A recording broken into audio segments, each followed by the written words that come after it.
Ma'am, आप यहाँ काफ़ी समय से महिला हेल्पलाइन पौड़ी में हैं और हम देख रहे हैं कि दहेज के मुकदमे भी यहाँ आते हैं, महिला प्रताड़ित होती है और ये दहेज कुप्रथा जो है राजा महाराजाओं के समय से चली आ रही है और वर्तमान में क्या रूप ले रही है, महिलाओं की शिक्षा इससे कैसे प्रभावित होती है, उसके बारे में आप बताइए। सर, आपने ये बहुत अच्छा क्वेश्चन उठाया है दहेज कुप्रथा को लेकर के।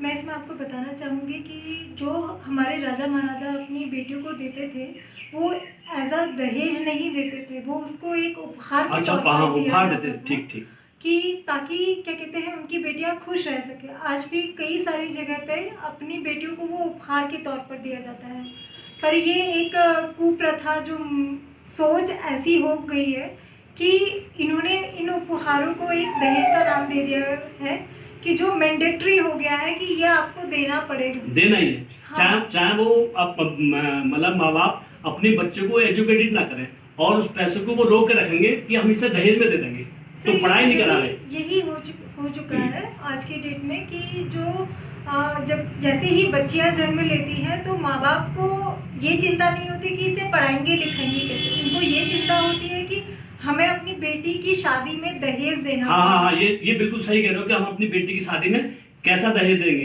और कितना देंगे और कैसे लड़के से शादी करेंगे।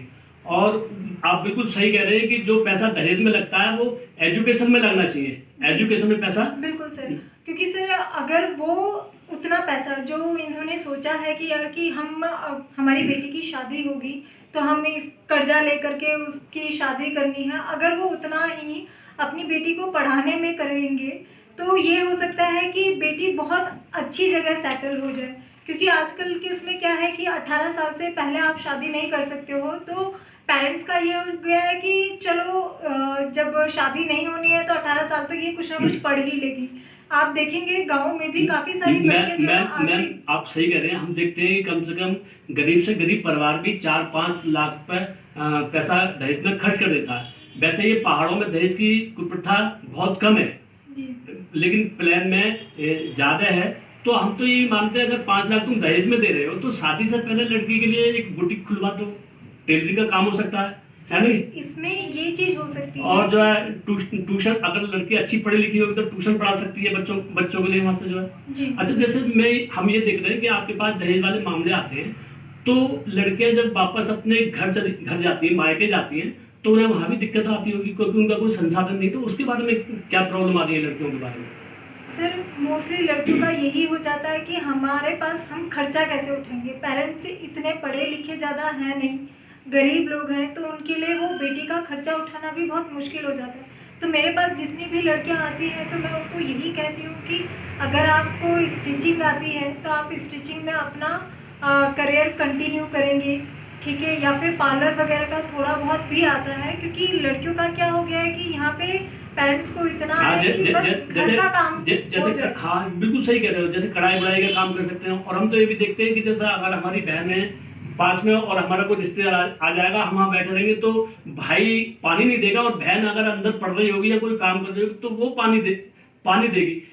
तो ये चीज आप बिल्कुल सही कह रहे हो कि इससे शिक्षा पर बहुत ज्यादा प्रभाव पड़ रहा है दहेज की वजह से। सर, ये एक लिंग भेदीकरण की समस्या है। हाँ, दोहरी नीति होगी। क्योंकि सर इसमें क्या है ना कि बेटी है तो पेरेंट्स के दिमाग में आ जाता है कि हाँ हमें इसकी शादी करनी है, बेटा है तो ये हमारा वंश आगे बढ़ाएगा, हम इसे पढ़ाएंगे लिखाएंगे। पितृसत्तात्मक जो सत्ता है वो अपना वजूद जो है खोना नहीं चाहती है वहां से, उनका वजूद बना रहे वहां से जो है। और जो दुनिया की आबादी है, आधी आबादी है, वो वंचित रहे इससे। आप बिल्कुल सही कह रहे हो इसमें जो। जी सर, तो मैं इसीलिए सर इसमें यही कहना चाहूँगी कि अगर वहीं पे हम बेटियों को पढ़ाएंगे, क्योंकि बेटियां कहीं ना कहीं बेटों से बहुत आगे हैं, जो घर का काम कर सकती हैं, जो पूरा घर संभाल सकती हैं, तो क्या वो पढ़ाई में आगे नहीं जा सकती है? वो तो मतलब घर का संभालना, पढ़ाई का संभालना, वो हमको भी दुनिया में माई लाई है और इतना दर्द सहन करती है कि जो दुनिया की सबसे बड़ी पीड़ा होती है, जो दर्द होता है, वो डिलीवरी के समय होता है वहां से। अगर माँ नहीं होगी तो फिर हम ही कहाँ से होंगे, महिला नहीं होगी तो हम ही कहाँ से होंगे वहां से। जी सर।